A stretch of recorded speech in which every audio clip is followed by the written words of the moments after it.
દ્વારા સતત પાણીનો મારો ચલાવવામાં આવી રહ્યો છે અને જે પ્રકારે જે ઘટના ઘટી હતી ત્યાં તેને જે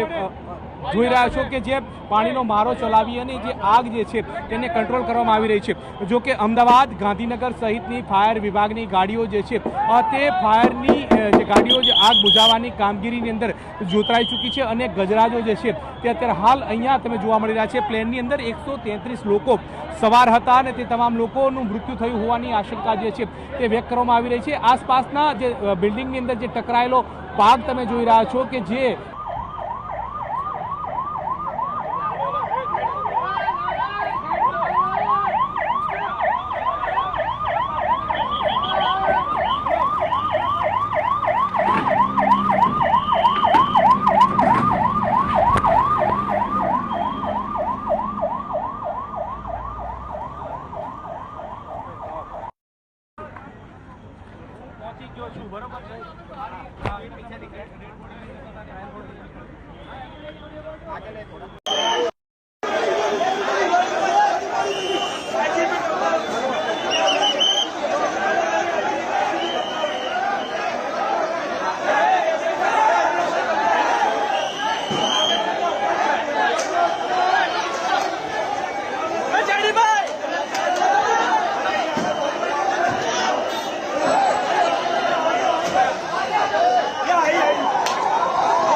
गई ना